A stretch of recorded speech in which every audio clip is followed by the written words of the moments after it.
अस्सलाम वालेकुम बच्चों। महाटीटी का जो फॉर्म भरने की डेट स्टार्ट हो चुकी है। आज मैं आपको पूरा डिटेल में पूरी प्रोसेस फॉर्म भरने की कैसी पूरी डिटेल में बताऊंगा। एक एक चीज बताऊंगा आपको। आराम से आपने एक एक चीज समझ लेना और खुद से ही फॉर्म भरना। बहुत आसान है, मोबाइल से आप आसानी से फॉर्म भर सकते हैं। कैफे वाले के पास जाने की जरूरत नहीं। इन केस फिर भी आप जाते, मोबाइल से आपको नहीं आ रहा कुछ चीजें, आप जा रहे कैफे वाले के पास में, तो आप उसके साथ बैठ के फॉर्म भरना, गलतियां नहीं करना। बेसिक फॉर्म है, कोई ज्यादा डिटेल डालनी नहीं है, आप आसानी से समझ जाएंगे। पर ध्यान से स्टेप बाय स्टेप समझना, मैं हर चीज समझाऊंगा आपको, टेंशन नहीं लेने का। तो समझते तो जो महाटीटी की तैयारी कर रहे होंगे, तो अभी 18 तारीख से बैच स्टार्ट कर रहे हैं हम लोग। 18 सितंबर से ऑनलाइन भी है, ऑफलाइन भी है, इंग्लिश उर्दू मीडियम की ये बैच है। पूरा डिटेल में तैयारी कराते हैं हम लोग। पूरा आपको live classes with interaction, recorded lecture, notes, test series, हर चीज मिलेंगी आपको क्लास में। पूरा डिटेल्स तैयारी कराते हैं। जो भी इंटरेस्टेड है यहाँ पर, ऑफलाइन वालों के लिए कॉन्टैक्ट डिटेल है, ऑनलाइन के लिए नंबर है, कॉल कीजिए आप। इसके अलावा जो सीटेट की भी तैयारी करने वाले बच्चे हैं, तो सीटेट की भी बैच चालू है। जो भी इंटरेस्टेड सीटेट के लिए है, तो उनके लिए भी यहाँ पे Urdu English medium, Hindi Marathi medium, सबके लिए कॉमन ही होता है। और ऑनलाइन भी ऑफलाइन भी है। में भी वैसे ही सारी तैयारी, आपको सारी चीज़ें मिलेगी। ऑफलाइन के लिए एड्रेस है और ऑनलाइन के लिए यहाँ पे कॉन्टैक्ट नंबर है, तो कॉन्टैक्ट कीजिए। तो हम लोग आज शुरू करते हैं हमारी कहानी, फॉर्म कैसे भरने की। तो आपको क्या करना है, यहाँ पे विंडो में टाइप करना है महाटीटी, इतना टाइप करना है यहाँ पर। तो यहाँ पर आपको ऐसे दिखेगा पहली विंडो, उसको ओपन करेंगे तो यहाँ पर उसका होम पेज ओपन होगा, ये वाला है आपके सामने। तो यहाँ पर ये नोटिफिकेशन कल की, इसमें ज्यादा डिटेल नहीं है। तो आपको क्या करना है, यहाँ पर इधर आना है। यहाँ पर आपको दिख रहा होगा कि नवीन उम्मीदवाराची नवीन नोंदणी बोल के यहाँ पे, मतलब जो न्यू, मतलब पहली बार करेंगे ना उसको, मतलब सबको यहीं से जाना है, तो इस पे जाना है। उसके बाद में आपको जैसे इस पे जाएंगे तो यहाँ पर ऐसा फॉर्म मिलेगा यहाँ पर। तो आपको यहाँ पर ना स्टार्ट में यूजर नेम डालना है, आपको जो भी नाम डालना है आपका। जैसे कि मैंने, ऐसा मेरा साबिर खान डाला, आप ऐसे कुछ भी डाल सकते हैं। फिर पासवर्ड आप जो भी है आपका वो डाल दिए, यहाँ पे आपका नाम लिखिए जो भी है, और फिर वहाँ पे @ लेके कोई जो नंबर डालना है डाल दो ऐसा यहाँ पे। फिर वही सेम पासवर्ड की कॉपी कर लेना यहाँ पे। उसके बाद में उम्मीदवाराचे नाव माध्यमिक शालांतर परीक्षेचे प्रमाणपत्र, यहाँ पर आपको आपका नाम डालना है। जो आपके जो SSC सर्टिफिकेट पे जो नाम है आपका, वो डालना है यहाँ। तो यहाँ पर पहले कॉलम में आपका पहला नाम डालना है। जैसे कि मैंने मेरा नाम डाला था, यहाँ पर साबिर खान डाला था मेरा पहला नाम। फिर यहाँ पे मिडिल नेम फादर का नाम तो अब्दुल रहमान, ऐसा जैसा लिखा था वैसे के वैसे लिखा। और आखिरी में सरनेम क्या था मेरा, तो पठान, तो मैंने ऐसा पठान लिखा यहाँ। तो आप भी जो भी है लिख लेना वहाँ पे, आपका जो भी है तो टाइप कर लेना। कैपिटल में ऑटोमेटिक टाइप कर रहा हूँ, टेंशन नहीं लेने। के बाद में आपको क्या करना है, यहाँ पर ये जो आपका ना, यहाँ पर आपका मोबाइल नंबर डालना है। ऐसा मोबाइल नंबर डालना जो आपके पास लंबे समय तक साथ रहने वाला, ऐसा डालना। क्योंकि महाटीटी, फिर टेट एंड परीक्षा परिषद की ये पवित्र पोर्टल, यहाँ सारी जगह पे ये सारी चीजें नंबर कंटिन्यूसली काम में आता है। चेंज करे तो प्रॉब्लम आती बाद में। तो इसलिए ऐसा डालना कि जो आपके साथ लंबे समय तक टिकने वाला हो। ईमेल आईडी भी वैसी डालनी है जो लंबे समय तक आपके साथ रहनी है उसने, याद रख। ठीक है, ये सब डालने के बाद में आप क्या करेंगे, इसको वहां सेंड OTP करेंगे। तो फिर आपको OTP जनरेट होगा, OTP डालिए उसमें। फिर वहां पर यहाँ पर उसको सबमिट करो। सबमिट करने के बाद में फिर आपका ऐसा जनरेट होगा जिसमें आपका यूजर नेम है, पासवर्ड है, और कैंडिडेट का पूरा नेम है, ईमेल आईडी और मोबाइल नंबर है। इसका स्क्रीनशॉट मार के रखिए, ये आपके काम में आएगा। इसको संभाल के रखिए, आगे आपको एग्जाम के बाद में भी काम में आएगा। क्योंकि यही से ऑनलाइन रिजल्ट चेक करना होता है ना, तब भी ये काम में आता है। तो लंबे समय तक ये सब काम में आने वाला है। तो इसको अच्छी जगह लिख लीजिए कहीं तो भी, जहाँ भी आप लिखते हैं, या फिर इसको अच्छे से सेव करके रखिए ताकि आपको आगे दिक्कत ना आए। ठीक है, फिर होने के बाद में फिर लॉगिन पे जाइए। यहाँ पे लॉगिन, आपका यूजर नेम डालिए, फिर पासवर्ड डालिए। यहाँ पर ये जो कैप्चा है, जो भी कैप्चा आपको वो डालिए, यहाँ पे लॉगिन करिए। उसके बाद में फॉर्म भरने की प्रोसेस अब हाल ही में स्टार्ट होगी आपकी। तो आपको ऐसा दिखेगा, आपको ये सारी प्रोसेस करनी है। पहले आपको मतलब एप्लीकेंट की, अर्जदार की पूरी माहिती जानकारी भरनी है यहाँ पे। फिर उसके बाद में आपको परीक्षा फी भरनी है, एप्लीकेशन फॉर्म डाउनलोड करना है। और अगर आपको कुछ दिक्कत है, प्रॉब्लम आ रही है आपको फॉर्म भरते समय, कुछ भी, या कुछ आपकी क्लैरिटी नहीं है, तो यहाँ पर आक्षेप, मतलब आप यहाँ कुछ आपकी कुछ कंप्लेन है, आपकी कुछ दिक्कतें है, तो वो यहाँ पे डाल सकते हैं। तो ये सारी चीजें हमको देखनी है। तो सबसे इंपॉर्टेंट आता है यहाँ पे एप्लीकेशन की डिटेल। तो यहाँ जाएंगे आप, तो आपको ऐसा फॉर्म ओपन होगा यहाँ पे ऐसा। तो यहाँ पर ना देखो बच्चों, में जूम करके थोड़ा समझा सकता। तो यहाँ पर ना अलग अलग टैब है। पहले यहाँ पर्सनल इन्फॉर्मेशन है, मतलब अपनी पर्सनल जानकारी डालनी है, नाम वगैरह, एड्रेस वगैरह डालना है। फिर दूसरा संपर्क, मतलब आपका एड्रेस वगैरह दूसरे कॉलम में डालना है। तीसरा आपका एजुकेशन क्वालिफिकेशन, मतलब आपका 10वीं 12वीं, और ग्रेजुएशन हुआ तो ग्रेजुएशन, पोस्ट ग्रेजुएशन हुआ तो पोस्ट ग्रेजुएशन, वो सब डालना है। फिर उसके बाद में आपको यहाँ पर आपका बीएड हुआ है क्या बीएड हुआ है वो भी डालना है। उसके बाद में सेंटर कौन सा चूज करना है वो सब प्रोसेस है, और आखिरी में डॉक्यूमेंट अपलोड करने हैं। तो ये सारी जगह से आपको जाना है, तो एक एक करके पहले समझते हैं पर्सनल इन्फॉर्मेशन। आपकी जो पर्सनल इन्फॉर्मेशन है वो डालनी है आपको। तो यहाँ पर जैसे आप देखेंगे तो आपने पहले यूजर आईडी बनाते समय वहां पर आपका जो एसएससी का नाम डाला वो ऑटोमेटिक यहाँ आ जाएगा, पहले वाले कॉलम में ऑटोमेटिक आएगा। मेरा पूरा नाम आ चुका था यहाँ पे, पहला नाम, मेरे वालिद का नाम, और यहाँ पर आके सरनेम ऑटोमेटिक आ जाता, आपको उसको कुछ करने की जरूरत नहीं है। फिर वो होने के बाद में नीचे आप बात आता कि माँ का नाम, तो ये यहाँ पे आपको माँ का नाम डालना है। माँ का, तो माँ का नाम एक जैसे ही डालने का, मतलब स्पेस नहीं देने का उसमें। जैसे कि मैंने मेरी वालिदा का नाम हनीफा भी ऐसा लिखा, तो वहां पर स्पेस दिया तो ले नहीं रहा था, तो फिर एक ही साथ लिखना था, मैंने ऐसा लिखा हनीफा भी बोल के। तो आपको भी वैसे ही करना है। उसके बाद में यहाँ पर ये दूसरा कॉलम बहुत इंपॉर्टेंट है। अगर अब देखो यहाँ पर ऊपर जो जानकारी है वो एसएससी सर्टिफिकेट के हिसाब से डाली है आपने पहले, तो यहाँ पे ऑटोमेटिक वही आ गई 10वीं के सर्टिफिकेट पे। अब आपके जो बाकी डॉक्यूमेंट्स है, मतलब मेन जो आपका आधार कार्ड है और बाकी डॉक्यूमेंट्स पे भी हो सकता है कि आपका नाम चेंज हो। खास करके लड़कियों का शादी के बाद आधार कार्ड के नाम चेंज हो जाता, तो आपको क्या करने का है, यहाँ पर पूछेगा कि आपके नाम में चेंज हुआ है क्या। इफ नेम चेंजेस, तो आपको क्या करना है, यहाँ पर हाँ करना है। जैसे आपके नाम में चेंज हुआ है तो आप हाँ करेंगे। अब नाम में चेंज किसके, मतलब दो लोगों के ऊपर आपने 10वीं के सर्टिफिकेट के हिसाब से नाम डाला है। अब हमारा आधार कार्ड का नाम चेंज हो सकता है, दूसरा नाम है, या और डॉक्यूमेंट्स पे भी चेंज है, बट यहाँ पर आधार कार्ड ध्यान में रख के ही करना, बाद में देखेंगे बाकी बातें। पवित्र पोर्टल पे आ गया, तो आपके आधार कार्ड में नाम चेंज है क्योंकि आपके हॉल टिकट पे आधार कार्ड का नाम प्रिंट होकर आने वाला है, या फिर एसएससी का नाम आएगा तो आपको लेके जाना है सेंटर पे आधार कार्ड। तो हॉल टिकट और आपका आईडी कार्ड ये मैच होना चाहिए, इसलिए बहुत जरूरी है कि यहाँ पे ध्यान देना। तो आपका यहाँ पर नाम चेंज है, मतलब दो केसेस में नाम चेंज है। एक तो आपके आधार कार्ड में नाम गलती है, छोटी मोटी गलती है, वालिद का जहाँ मोहम्मद था तो वहां पर जैसे कि एक एक समझते, पहले जो मैरिज होगी वो लड़कियों का समझते, मतलब नाम चेंज किसको किसको करना है। एक तो लड़कियों का शादी की वजह से, मैरिज की वजह से हो गया, एक हो गया, और दूसरा बाकी लोगों का ना नाम चेंज आधार कार्ड पे कुछ और नाम है। जैसे मोहम्मद की जगह हम लोग मोहम्मद कोई ऐसा लिख देता या फिर ऐसा लिख देता, ठीक है। आपके 10वीं के सर्टिफिकेट पे पूरा नाम है मोहम्मद और आधार कार्ड पे ऐसा है, या फिर 10वीं के सर्टिफिकेट पे ऐसा है और आधार कार्ड पे पूरा है, तो आपका नाम चेंज है। हाँ, मेरे मोबाइल लेके चल जाओ ना, तो आपका नाम चेंज है, मैरिज की वजह से हुआ या फिर जो वजह से हुआ, तो आपको क्या करना है, यहाँ पे एस करना है, चेंज होगा बोल के। याद रखो, छोटा मोटा चेंज है तो टेंशन नहीं लेने का। एक आदि की जैसे डबल ई की जगह आए है, ऐसे छोटे मोटे चेंज है तो टेंशन नहीं लेने का। कोई अच्छा खासा चेंज है तो आप टेंशन लेने का। तो यहाँ पर आपको यस करना है, अगर है तो आपके सामने एक और डिटेल ओपन होगी ऐसी। अब जैसे यस करते तो यहाँ पर ऐसी डिटेल होती, तो आपका अब नाम कैसा है, 10वीं के सर्टिफिकेट पे जो था वो तो हमने डाल दिया उधर, अब कैसा है, तो आपको यहाँ पर पहला नाम डालने का आपका जो भी है। तो उसके बाद में यहाँ पर लड़कियों के लिए जिनकी शादी होगी वहां पर शौहर का नाम डालेंगे, जो भी आपके शौहर का नाम है। और जो लड़कों का नाम चेंज हुआ है, आधार कार्ड में चेंज नहीं, मैच नहीं हो रहा, तो उन्होंने जो भी नाम है वो डालने का आधार कार्ड का। लड़कियों ने खुद का नाम, आधार कार्ड का नाम और शौहर का नाम, और यहाँ पे सरनेम डालने का। और लड़कों का आधार कार्ड पे और 10वीं के सर्टिफिकेट पे जो डाले, तो उसमें जो आधार कार्ड पे अभी का है वो डालेगा यहाँ पे, ठीक है। फिर यहाँ पे रीजन पूछेंगे आपको नाम में चेंज क्यों हुआ, तो यहाँ पर वो क्या हो सकता है रीजन,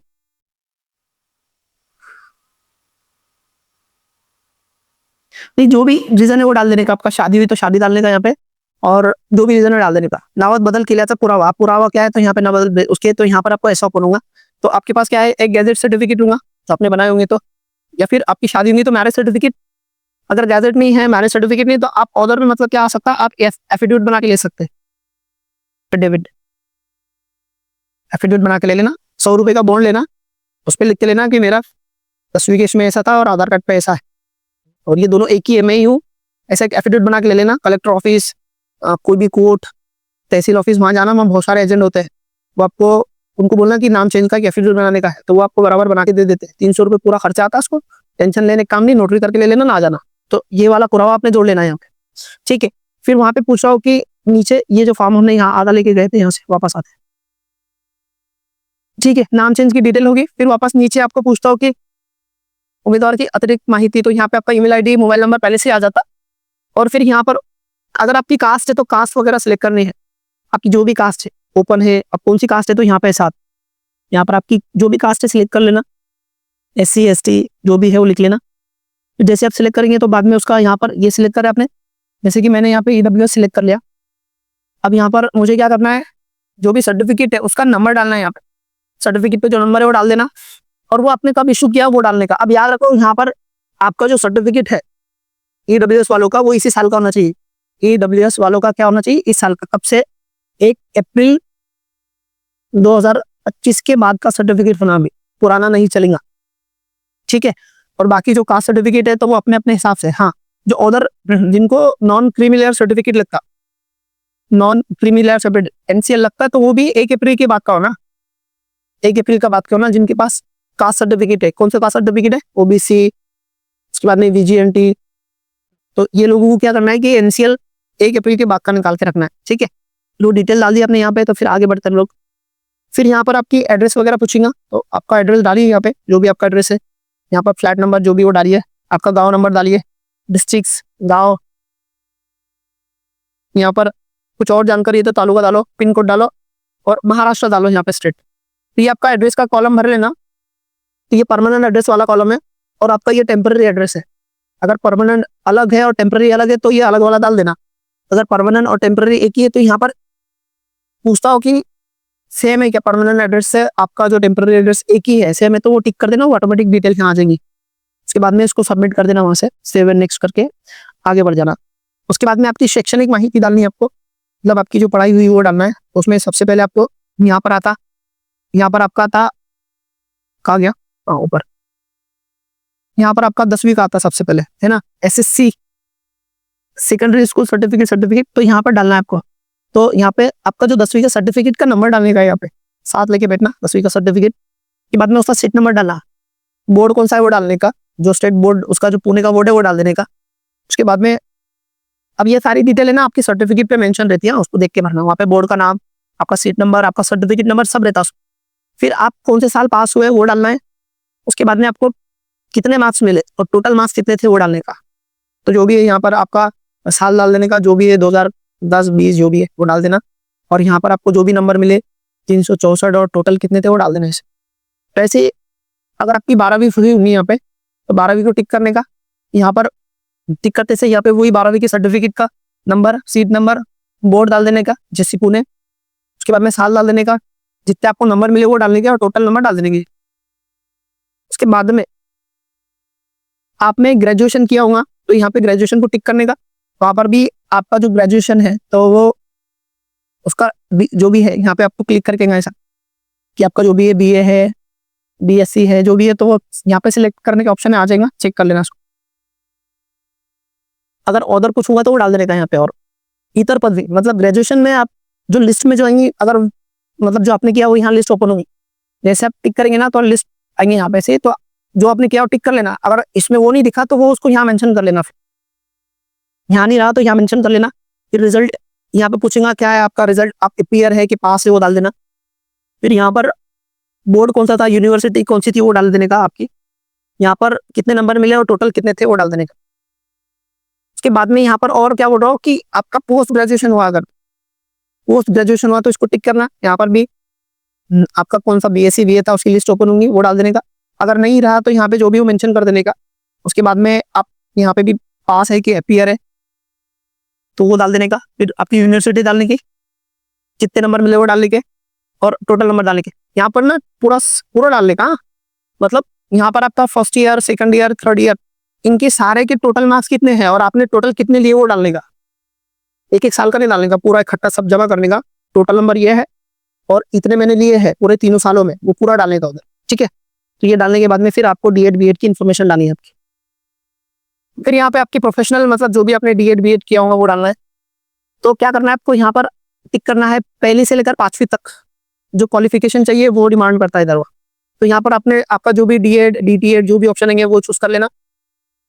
अगर कुछ और नाम से होगा आपका तो वो चूज कर लेना है आप। फिर आपका रिजल्ट मतलब आप पास हो चुके हैं कि APR है तो वो डालने का है। इसका मतलब APR वाले भी दे सकते हैं एग्जाम, जो जिनका एडमिशन हो गया D.Ed में तो वो भी, और B.Ed में वो भी दे सकते। तो आप APR है कि पास है वो डाल देने का।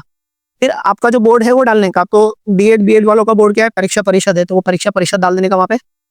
पदविका उत्तीर्ण झाल्याचा महिना वर्ष, कौन से साल आप पास हुए। अब यहाँ पे आप जैसे ही अपीयर लिखेंगे तो ये ऐसा ब्लैंक हो जाएगा, वहाँ पे कुछ नहीं दिखेगा। और अगर आप पास लिखेंगे तो फिर यहाँ पे जब पास हुए तो उसकी डिटेल लिख लेने का। उसके बाद में आपको बीएड में कितने नंबर मिले हैं वो डालने का, टोटल मार्क्स कितने डालने का, फिर उसका परसेंटेज कितना रहा वो डालने का।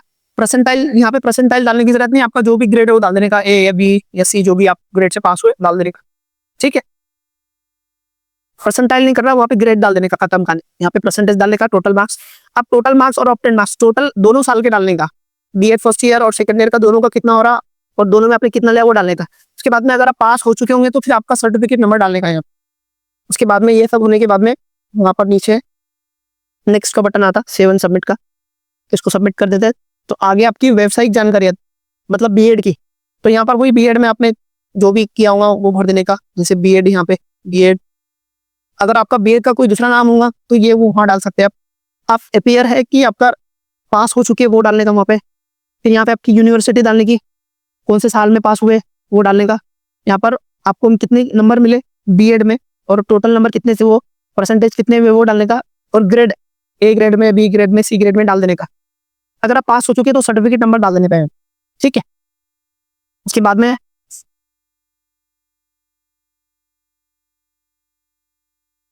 हाँ, एग्जाम सेंटर से रिलेटेड इन्फॉर्मेशन है। फिर आपको यहाँ पर ना आपको सेंटर सिलेक्ट करना है, आपका जो भी आपका सेंटर है वो सिलेक्ट करना है यहाँ पे। मतलब आपको जो लेना है एक ही सेंटर है, एक से ज्यादा ऑप्शन नहीं यहाँ पे, क्योंकि ऑफलाइन एग्जाम होने वाले। तो आपको जो चाहिए वो सेंटर सेलेक्ट कर लेना। अब यहाँ पर पूछ रहा हो कि कौन से के लिए अप्लाई कर रहे हैं आप, तो यहाँ पर आता है पेपर फर्स्ट और पेपर सेकंड और बोथ।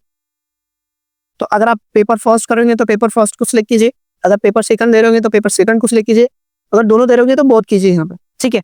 उसके बाद में आपको किस माध्यम में परीक्षा देनी है तो वो देख सकते हैं। मराठी ऑप्शन दिखेगा आपको, उर्दू और इंग्लिश, तीन ही माध्यम के एग्जाम होने वाले हैं अपने पास। तो इसमें आपको सिलेक्ट करना है जो भी माध्यम से आपको देना है, ठीक है। ये सारी इंफॉर्मेशन होगी। फिर यहाँ उम्मीदवार राज्य माहिती, अब यहाँ पर आपके पास डोमिसाइल सर्टिफिकेट होना चाहिए, महाराष्ट्र के रहवासी है तो अगर है तो है करो, और नहीं तो नहीं कर दो अभी, या फिर निकाल लो एग्जाम। अभी टाइम है, 15 दिन का गैप है, 15-16 दिन का गैप है, तो आपके सारे डॉक्यूमेंट्स निकल जाते हैं, आराम से फॉर्म भी भरे तो चलेगा। तो यहाँ पर हाँ कर देना इसको, उम्मीदवार रहवासी जिला राज्य से नाम।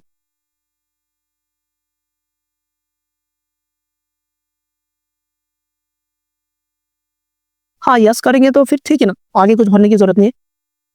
उसके बाद में यहाँ पे क्या है, आपकी भाषा पहली कौन सी रहेंगी और दूसरी कौन सी रहेंगी वो लिखना है आपको। महाराष्ट्र शासन ने पत्रिका 15 ऑक्टोबर 2009 पेपर फर्स्ट और पेपर 2 मधील भाषा 1-2 यांची निवड करावी व अभ्यासक्रमाची समाविष्ट अप्रमाणे उचित कार्रवाई करावी। मतलब आपकी जो भी लैंग्वेज थी फर्स्ट सेकंड वो डाल देने का, यहाँ पे जो भी देना है आपके वो डाल देने का है। उसके बाद में यहाँ पर ये जो सर्टिफिकेट है ये उन लोगों के लिए है जो दिव्यांग है, फिजिकली डिसेबल है, हम लोग बोलते हैं हम लोग उनको, उनका। तो यहाँ पर आपने क्या करना, अगर आपको एक आधी डिसेबिलिटी है तो वो सिलेक्ट कर लेना। यस, जैसे आप सिलेक्ट करेंगे ना तो फिर एक ऐसा पेज होगा ऊपर, ये वो है आपका कौन सा पेपर सिलेक्ट करना है आपको, पेपर फर्स्ट सेकंड या फिर बोथ करना है वो वाला है। उसके बाद में आपको मैथ साइंस, पेपर सेकंड में मैथ साइंस करना है वो भी आता ऑप्शन यहाँ पे, वो भी क्लिक कर लेना। उसके बाद में आपको जो भी मीडियम लिखना है लैंग्वेज का वो डाल देना है यहाँ पे, ठीक है। फिर आपने ये जो डिसेबिलिटी उम्मीदवार का अगर यस करे तो यहाँ पूरी डिटेल आती है आपकी, तो आपका जो भी यूआईडी नंबर है, बाकी ये डिटेल आपको पता होंगी, ये सारी डिटेल आपने भर लेना उसमें, दिव्यांग से रिलेटेड जो भी जानकारी आपकी है वो भर लेना। उसमें आपको पूछेगा कि कौन कौन सी डिसेबिलिटी आपको, तो वो देख लेना यहाँ से, ब्लाइंडनेस है कि लोकोमोटर डिसेबिलिटी है कि सुनाई नहीं देता, या फिर मेंटल बिहेवियर में कुछ प्रॉब्लम है आप, तो वो देख लेना यहाँ पे, ठीक है। और उसका टक्केवारी कितना है वो डाल देना यहाँ पे आपके सर्टिफिकेट के हिसाब से। 40 मतलब 40 से कम है तो 40 से कम डालने का, या 40 है तो 40, 40 से ज्यादा है तो 40 डाल देने का, ठीक है। आईडी कार्ड सिलेक्ट कर लेना, जो भी आपकी आईडी कार्ड है वो उसमें से। फिर ये डिटेल भरने के बाद में फिर आपको यहाँ पर क्या करना है कि आपका दस्तावेज अपलोड करने हैं, डॉक्यूमेंट। तो 4 तरह के डॉक्यूमेंट अपलोड करने रहते हैं। उससे पहले से ये एक एफिडेविट लिखने का, ये वाला यहाँ पर ना एक ऑटोमेटिकली ऐसा लिख कर आता एफिडेविट, ये वाला तो इंग्लिश में भी आता और मराठी में भी आता, आपको जिसमें लिखना है उसमें लिख लेना। अब ये एफिडेविट में आपको करना क्या है, तो एक कोरे पेज पे लेना है, आपको क्या करना है, candidate should write below passage on blank paper.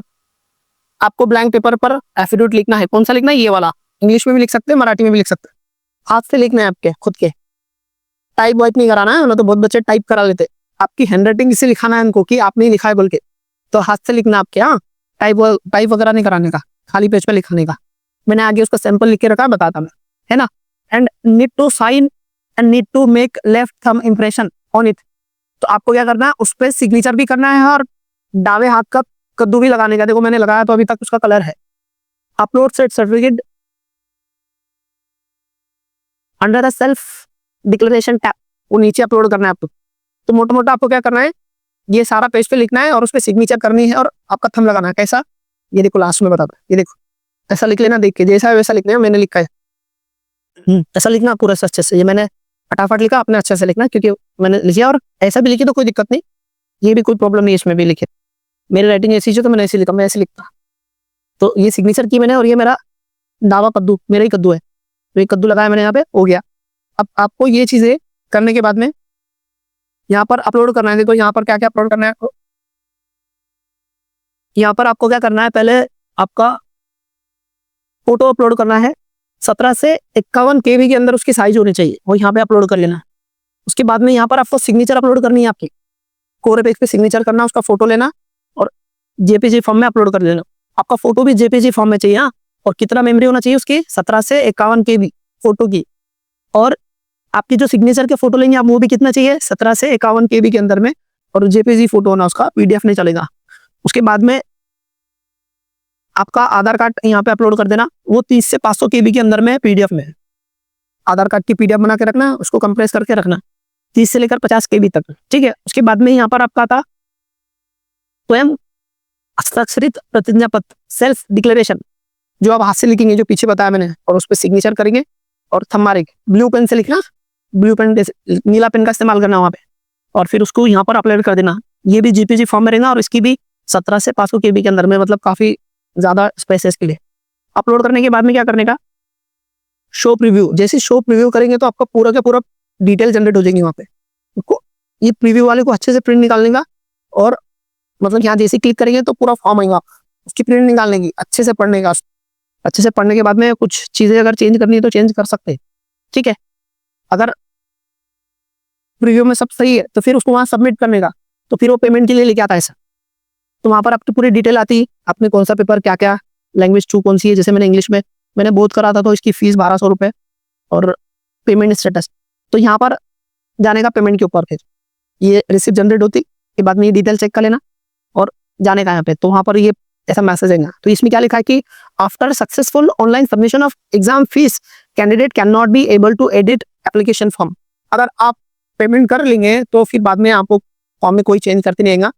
Payment करने से पहले सारे चेक कर लेना। ये जो प्रीव्यू वाला ऑप्शन है ना, ये वाला, या जैसे प्रीव्यू करेंगे तो पूरा फॉर्म जनरेट होगा। प्रिंट निकालना, आराम से पढ़ना, एक एक चीज डिटेल ध्यान से। एक दिन क्यों नहीं लेते, अगले दिन करना, शांति से अगले दिन कर लेना सबमिट करके। या फिर वही कॉन्फिडेंट आ रहा आपको कि नहीं सब सही है, कोई दिक्कत नहीं है, तो फिर सबमिट कर देने का, ठीक है। फिर बाद में पेमेंट पे जाने का, वहां पर पेमेंट भरा बोल के आएगा ऑप्शन, फिर वहां पर ये ऑप्शन आएगा वही करने का। बस फिर सबमिट कर दिए तो आपका जैसी पेमेंट करते तो फॉर्म सबमिट होगा, उसकी PDF डाउनलोड करके खत्म कर देना कहानी, ठीक है। तो ये सब जानकारी थी, सारी डिटेल बताई मैंने, बहुत बेसिक जानकारी है, बहुत मुश्किल नहीं है। आप खुद मोबाइल से भी कर सकते हैं। अगर नहीं कॉन्फिडेंट आ रहा तो कैफे वाले के पास जाना, पर उसके पास खुद बैठे रहना, उसके हवाले करके उसके भरोसे नहीं बैठना। जितने भी कैफे वाले हैं उसमें से आधे लोगों को ज्यादा पता नहीं होता, वो अपनी मनमानी से फॉर्म भर लेते वहाँ पे, उनके हिसाब से भरते, जो कि बहुत गलतियां करते। कम से कम 30% बच्चे गलतियां करते और 30% बच्चे फिर से फॉर्म भरते। अब जो बच्चे फिर से फॉर्म भरेंगे तो उनकी प्रॉब्लम क्या है कि पहला वाला फॉर्म की जो फीस है वो चली जाएगी उनकी, फिर दूसरा फॉर्म कंसिडर किया जाएगा। बट फिर आपको नया मोबाइल नंबर, नया ईमेल ID, वो सब सारी चीजें करनी पड़ती है। तो इससे बचने के लिए क्या करो, फॉर्म भरते टाइम आराम से भरो। आपके पास में डॉक्यूमेंट्स नहीं है, जैसे कि आपको डोमिसाइल चाहिए रहेगा और चाहिए रहेगा रिजर्वेशन का सर्टिफिकेट, जैसे OBC या फिर EWS, तो वो निकाल लो, टाइम है अभी 15 दिन, वो निकाल के ही फॉर्म भरो। सारे डॉक्यूमेंट निकाल लो, आराम से फॉर्म भरो, बहुत टाइम, ठीक है। फिर भी कोई दिक्कत आती तो वीडियो देखना, नहीं दिक्कत आती, नहीं समझ में आया तो कमेंट में बताना, I try to solve that, मैं आपको कमेंट में वो सॉल्व करने की बोलूंगा। हाँ, फॉर्म में ये मिस्टेक है सर, ये नहीं समझ रहा, उसके लिए कॉल नहीं करना मुझे, मैंने सारी डिटेल यहाँ एक एक बता दी है, आराम से देखना, हर चीज एक्सप्लेन की है, नाम चेंज, वो सारी चीजें। तो प्लीज फॉर्म के लिए कॉल मत करना मुझे, कमेंट करना है, कमेंट में मैं आपको खुद समझाऊंगा आपको क्या करना है, मैं वॉइसली आपको सारी चीजें समझाऊंगा। अगर मुझे लगेगा कि बहुत सारे बच्चों की एक जैसी प्रॉब्लम आ रही तो मैं उस पर वीडियो बनाऊंगा नए, ठीक है। अभी के लिए इतना ही है, वीडियो को शेयर कीजिए सारे बच्चों तक कि फॉर्म ऐसे भरना है, तो इसको देख देख के मोबाइल में ही भरिए सब, ठीक है। अल्लाह हाफिज, बाय बाय।